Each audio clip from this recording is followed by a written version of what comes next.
Welcome to Rawal commerce classes.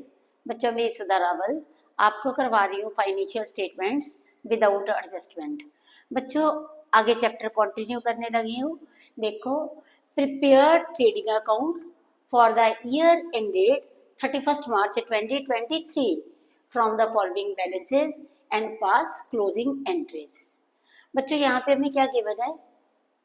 Stock 1 अप्रैल 2022 का means ये हमारा ओपनिंग स्टॉक है।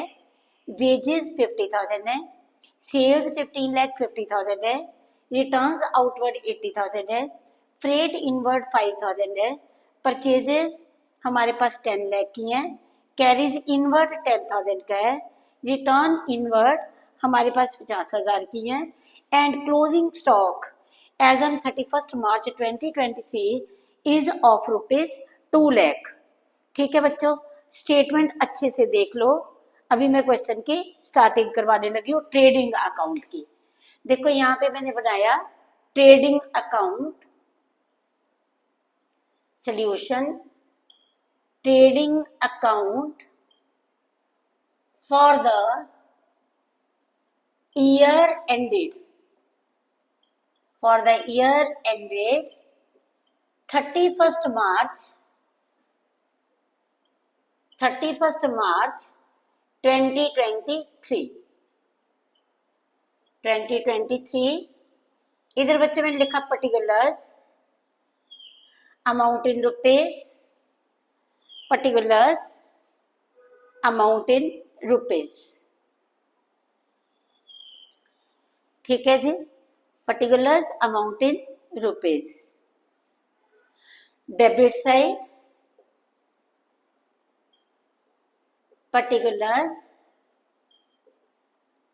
rupees, credit side particulars and rupees। देखो बच्चों, सबसे पहले इधर लिखेंगे जो चीजें पक्का आपने लिखनी है, टू ओपनिंग स्टॉक, फिर हमने लिखा 2 purchases minus purchases return,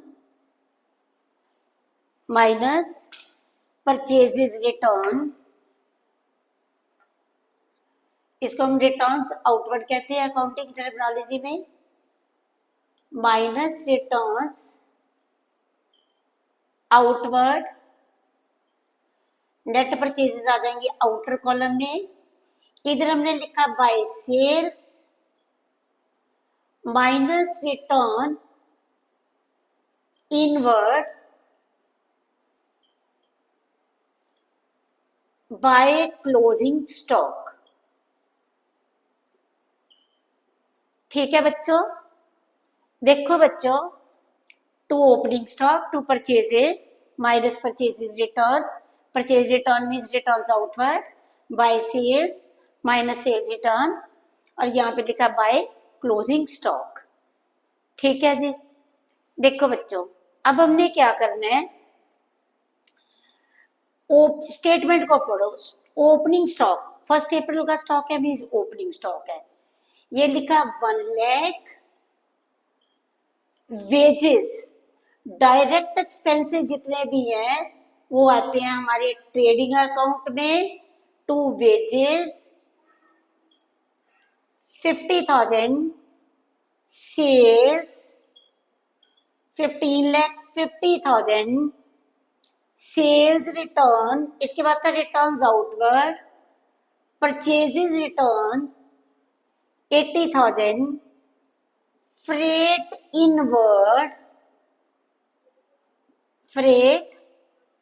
inward आ गया बच्चों हमारे पास 5,000, purchases 10 lakh, carriage inward direct expense है हमारा, कैरीज इनवर्ड कितना हो गया बच्चों हमारा 10,000, रिटर्न इनवर्ड सेल्स रिटर्न 50,000। ठीक है जी। Closing stock 2 lakh. बच्चों हमने सिर्फ आइटम्स को जो बैलेंसेस हैं उनको सबसे पहले हमने क्या करना है, पुट करना है। इसके बाद हमने बिल्कुल देखो इक्वल टू लाइंस लगा दी, इक्वल टू लाइंस लगा दी। अब हम देखेंगे कि हमारे पास नेट परचेजेस कितनी है। सबसे पहले to opening stock, to purchases minus purchases return by sales minus sale return by closing stock, ये लिखा। फिर स्टेटमेंट की एक एक आइटम को पढ़ते जाना है और पुट करते जाना है, ठीक है। अब देखो बच्चों नेट परचेजेस, ये मेरे पास आ गई 9,20,000 की। नेट सेल्स 15,50,000 माइनस 50,000, ये मेरे पास आ गई 15 लाख की, ठीक है जी। अब देखेंगे कि कौन सी साइड बिगर है, ठीक है। हमारे पास क्लोजिंग स्टॉक था 2 लाख का और ये मेरे पास हो गया इस साइड का टोटल 17 लाख। बिगर टोटल है वो दोनों साइड पे लिख दिया। बिगर टोटल में से क्रेडिट साइड में से मैंने डेबिट साइड को माइनस करा तो मेरे पास आ गया 2 gross profit carried out, C/D, carry down. Carry down means इसको हमने कहाँ पे लेके जाना है, इसको हमने लेके जाना है प्रॉफिट एंड लॉस अकाउंट में। अब देखो अब आंसर निकालते हैं। 17 lakh minus 1 lakh minus 9,20,000 minus 50,000 minus 15,000, तो मेरे पास ग्रॉस प्रॉफिट बच्चों आ रहा है 6,15,000 रुपीज, 6,15,000। देखो बच्चों क्लियर है। इस क्वेश्चन में हमें ये भी पूछा गया है कि गिव द क्लोजिंग एंट्रीज। देखो बच्चों क्लोजिंग एंट्रीज हमने कैसे देनी है। क्लोजिंग एंट्रीज यहाँ पे मैं करने लगी हूं क्लोजिंग एंट्रीज, क्लोजिंग एंट्रीज।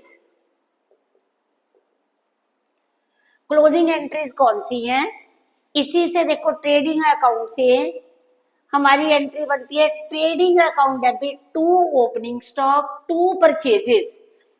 ये परचेजेस रिटर्न माइनस करी हुई है तो आपने यहाँ पे क्या लिखना है, सबसे पहले देखो trading account debit debit 2 opening stock 2 opening stock 2 purchases 2 purchases. अब परचेजेस में से रिटर्न आउटवर्ड माइनस है और इधर से सेल्स रिटर्न माइनस है, तो ये वाला हम लिखेंगे 2 sales return 2 sales return 2 wages 2 wages 2 freight inward 2 freight inward 2 carriage inward 2 carriage inward, ठीक है बच्चों। देखो जरा समझ लग रही है। हमारे पास देखो ओपनिंग स्टॉक है 1 लाख का, परचेजेज है हमारे पास 10 लाख की। इधर से देखो मैंने परचेजेज रिटर्न को नहीं क्रेडिट करा, क्रेडिट किसको करा है, रिटर्न इनवर्ड को, सेल्स रिटर्न को, ठीक है। तो सेल रिटर्न मेरे पास कितनी थी 50,000 की, wages 50,000, freight inward 5,000 and carriage inward 10,000, ठीक है जी। अगर मैं इसका टोटल करती हूं तो ये मेरे पास आता है 12,15,000, ठीक है। नरेशन इसकी क्या आएगी, transfer of accounts to the debit side, transfer of accounts to the debit side of trading account, trading account. ठीक है जी। अब देखो बच्चों, नेक्स्ट एंट्री क्या आएगी? नेक्स्ट एंट्री में sales account debit, sales account debit 15,50,000 से, sales account debit.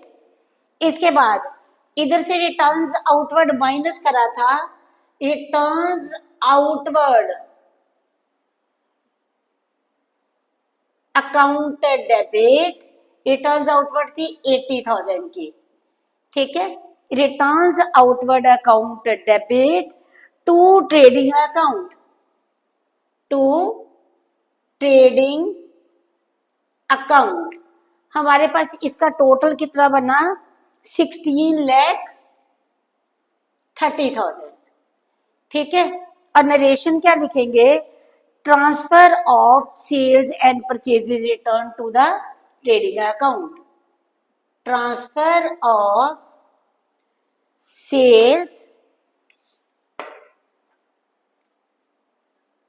Transfer of sales and returns outward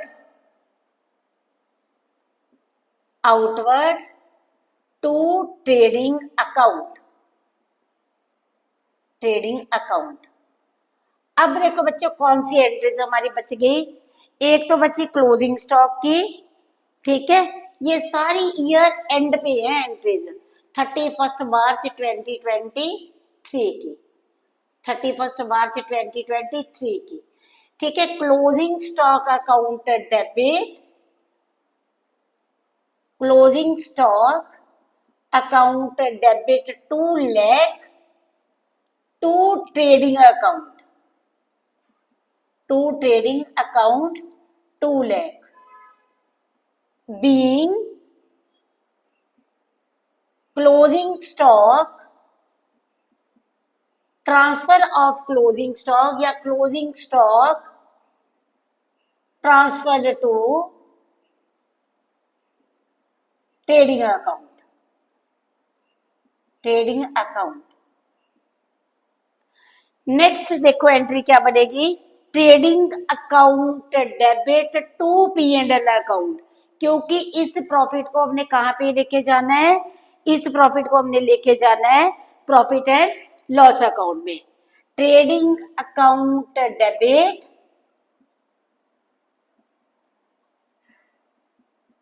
to profit and loss account. ठीक है, और इस 6,15,000 transfer of profits to P and L account, transfer of profits to profit and loss account और P and L account. मैं P and L लिख रही हूं बच्चों, आपने फुल फॉर्म में लिखना है। देखो सबसे पहले मैंने बनाया ट्रेडिंग अकाउंट, वो मैं समझा चुकी हूं। अब बच्चों मेरा है closing entries, trading account debit to opening stock, to purchases, to return inward, to wages, to freight, to carriage. इसके बाद sales account debit, purchases return account debit to trading account. उसके बाद closing stock account debit to trading account, trading account debit to, आप क्योंकि gross profit को कहां पे लेके जाते हो? प्रॉफिट एंड लॉस अकाउंट में, तो हम लिखेंगे trading account debit to profit and loss account, being profit transfer to P and L account. ठीक है, स्क्रीनशॉट ले लो बच्चों। हाँ जी बच्चों, मेरा नेक्स्ट क्वेश्चन नंबर 2 कौन सा क्वेश्चन है? इसमें देखो बेटा, from the following information prepare trading account for the year ended 31 March 2023, adjusted purchases 11 lakh, sales 12,50,000, freight and carries inward 6,000, wages 14,000, freight and cartage outward 5,000, closing stock 1 lakh। बच्चों हमें यहाँ पे एडजस्टेड परचेजेस गिवन है। Adjusted purchases अगर given होती हैं तो उसका फॉर्मूला क्या है एडजस्टेड परचेजेस का, और ट्रेडिंग अकाउंट हमारा कैसे बनेगा। देखो मैंने फॉर्मेट बनाया, trading account for the year ended 31st March 2023, debit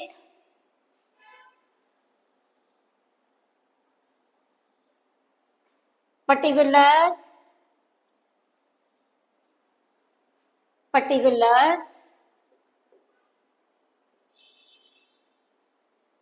amount in rupees, particulars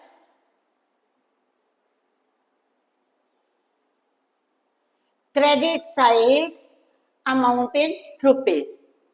अब बच्चे मैं आपको फॉर्मूला बताने लगी हूं एडजस्टेड परचेजेस का। एडजस्टेड परचेजेस का फॉर्मूला क्या होता है, adjusted purchases is equal to opening stock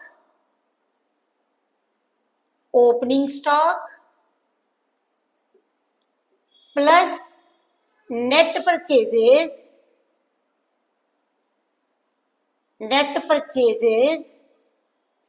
minus closing stock. ठीक है जी। Adjusted purchases is equal to opening stock plus net purchases और माइनस क्लोजिंग स्टॉक। बच्चों जब आपको एडजस्टेड परचेजेस गिवन है तो हमने यहाँ पे ओपनिंग स्टॉक नहीं लेना, क्लोजिंग स्टॉक नहीं लेना, नेट परचेजेस नहीं लेनी। हम यहाँ पे सीधा क्या लिखेंगे, क्योंकि ओपनिंग स्टॉक में परचेजेस ऑलरेडी ऐड है और क्लोजिंग स्टॉक हमारा माइनस हो चुका है, तो हम यहाँ पे लिखेंगे टू एडजस्टेड परचेजेस,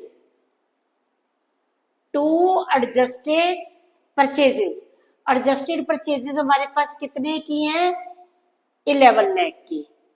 ठीक है, एडजस्टेड परचेजेस हमारे पास कितने की हैं, 11 लाख की। इधर हमने लिखा बाय सेल्स, सेल्स कितने की हैं, 12,50,000 की। ठीक है जी। अब देखो बच्चे यहाँ पे लिखा टू, क्योंकि यहाँ पे डायरेक्ट एक्सपेंसेस हमारे नहीं है, opening stock plus net purchases minus closing stock, तो ट्रेडिंग अकाउंट में अब हम डायरेक्ट एक्सपेंसेस लिखेंगे, to freight and carriage inward, to freight and carriage inward. देखो बच्चों पहले हमारे पास क्या गिवन था, एडजस्टेड परचेजेस, फिर हमने सेल्स को लिखा, अब हम लिखेंगे फ्रेट एंड कैरीज इनवर्ड। उसके बाद आ गया टू वेजेस, वेजेस हमारे पास कितनी है, 14,000 की। वेजेस के बाद है freight, to freight and cartage outward, ये नहीं आएगा क्योंकि ये इनडायरेक्ट एक्सपेंडिचर है, ये कहां पे जाता है, प्रॉफिट एंड लॉस अकाउंट में। ठीक है जी, यहाँ पे मैं लिख देती हूं freight and cartage outward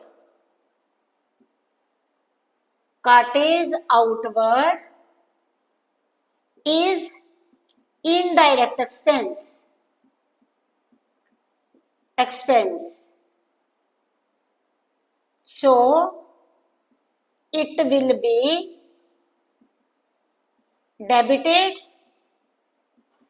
in profit and loss account, ये ट्रेडिंग अकाउंट में नहीं आएगा। समझ गए बच्चों बात को?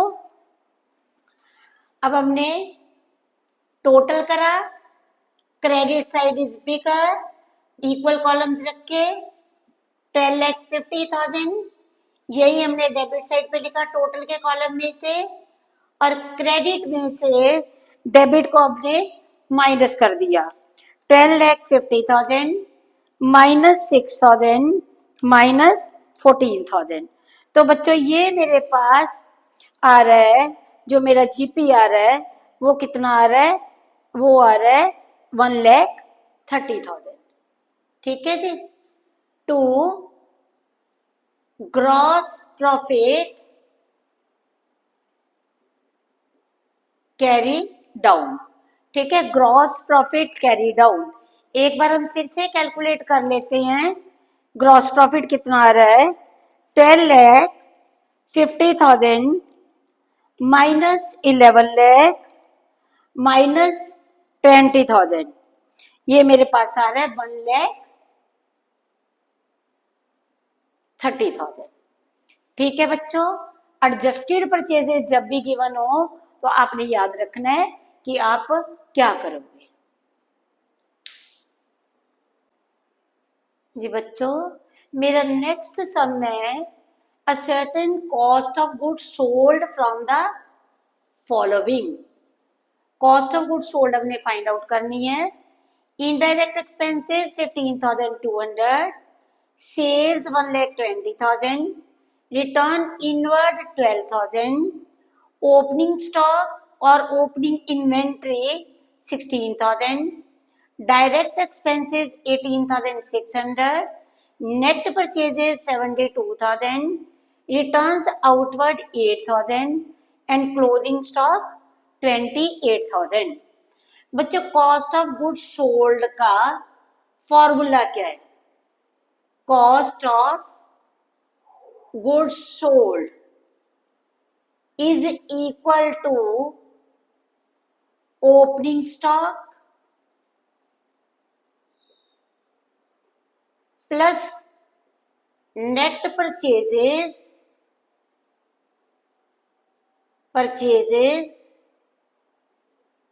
Plus direct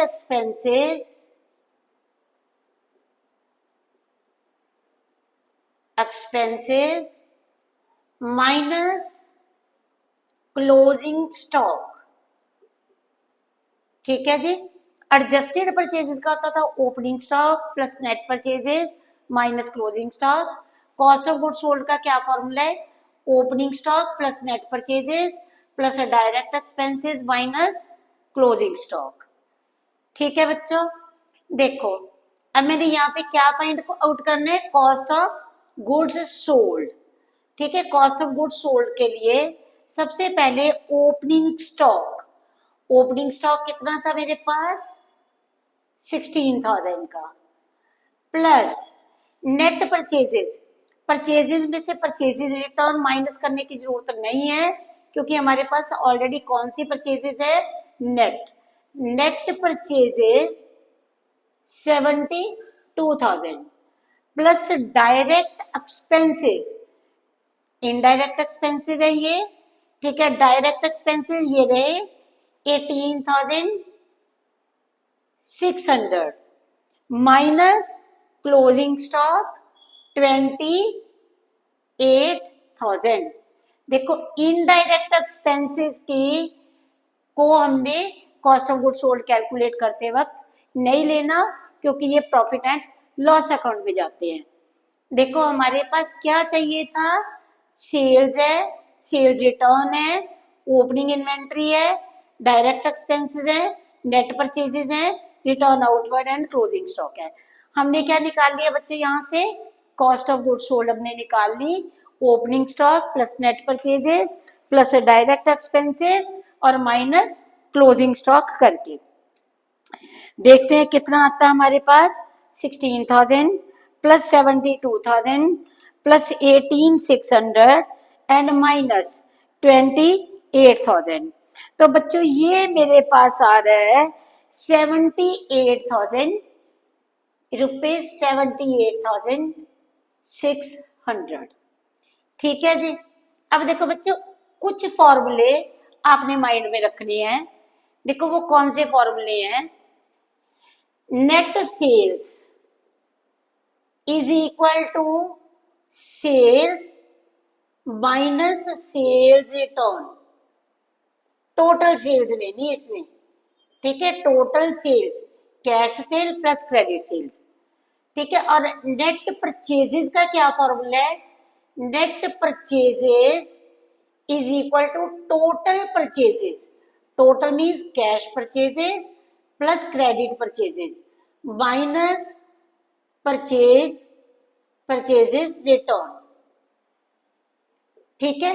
cost of good sold का फॉर्मूला मैंने आपको दे दिया, एडजस्टेड परचेजेस का दे दिया।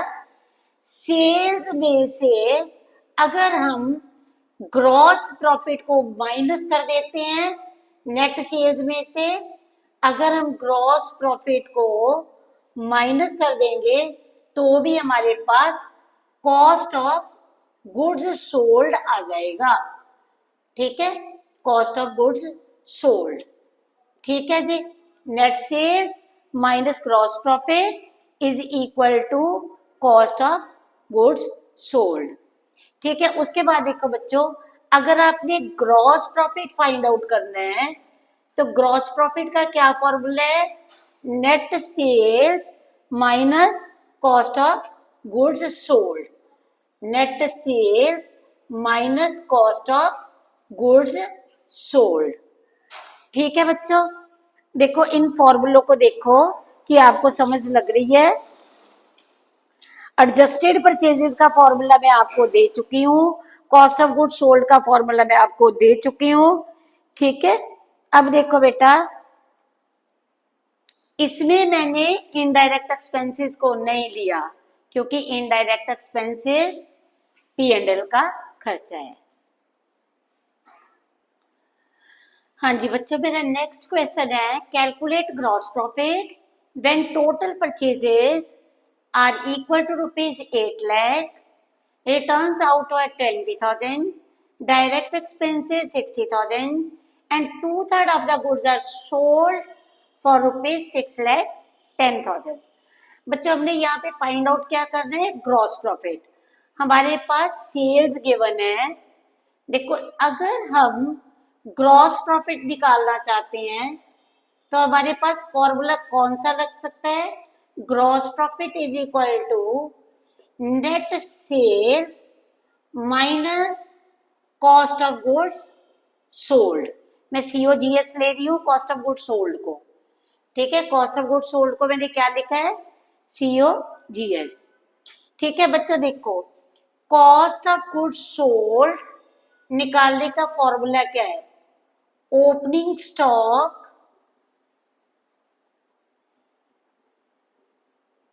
Plus net purchases plus direct expenses minus closing stock. Closing stock, opening stock is not given, मैंने लिखा नील। नेट परचेजेस, देखो बच्चों परचेजेस है 8 लाख की, ठीक है। नेट परचेजेस मैं यहाँ पे फाइंड आउट करूंगी। Net purchases is equal to total purchases minus purchases return, ठीक है जी। अब देखो बच्चों, टोटल परचेजेस मेरे पास है 8 लाख की माइनस परचेजेस रिटर्न मेरे पास है 20,000 की और नेट परचेजेस कितनी आ गई 7,80,000 की।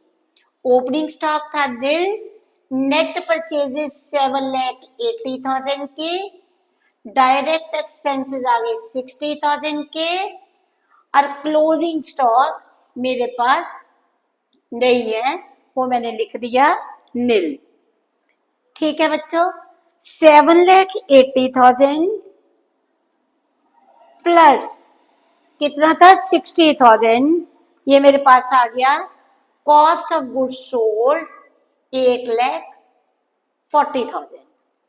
देखो बच्चों सेल कितनी करी हमने 2/3 गुड्स की, सेल्स कितनी करी है 2/3 of the goods are sold for ₹6,10,000।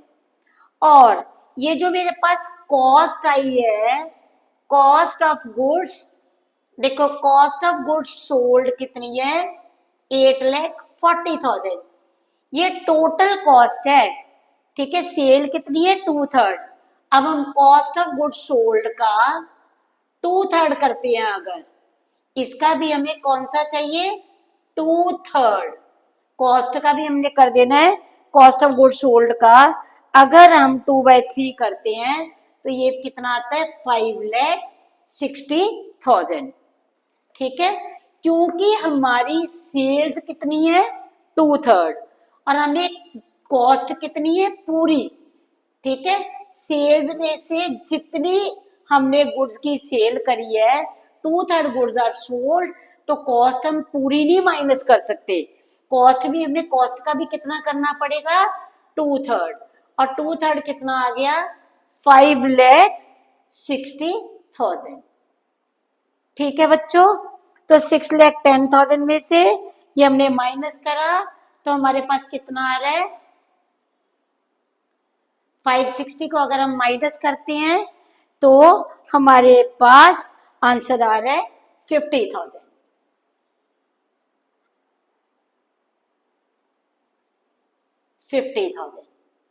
ठीक है जी। Question is very very important, बड़े ध्यान से बच्चों आपने करना है। फिर से मेरी बात सुनो, जैसे ये हमारी टोटल गुड्स है टोटल, ठीक है, ये हमारी सेल्स, हमने टोटल गुड्स का 2/3, देखो हमने सेल कितनी है, ये हमारी सेल्स है, सेल्स का हमने कितना गुड्स कितनी सेल करी है 2/3, और कॉस्ट भी हमारे पास कितनी होनी चाहिए, कॉस्ट ऑफ गुड्स सोल्ड भी हमारे पास 2/3 ही होनी चाहिए। तो हमने कॉस्ट का भी कितना कर दिया, जितनी कॉस्ट निकाली थी उसका 2/3 कर दिया, ठीक है बच्चों।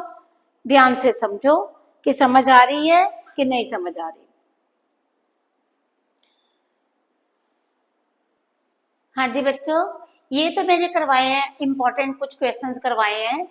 अब कल मैं नेक्स्ट वीडियो में आपको कन्वर्ट करना सिखाऊंगी कि अगर कॉस्ट ऑफ गुड सोल्ड पे आपको profit on cost of good sold है तो उसको आपने कैसे कन्वर्ट करना है प्रॉफिट ऑन सेल्स में, ठीक है। जीपी ऑन सेल्स गिवन है तो जीपी ऑन कॉस्ट में कैसे कन्वर्ट करोगे, ठीक है, और जीपी ऑन कॉस्ट गिवन है तो उसको सेल्स में कैसे कन्वर्ट करोगे।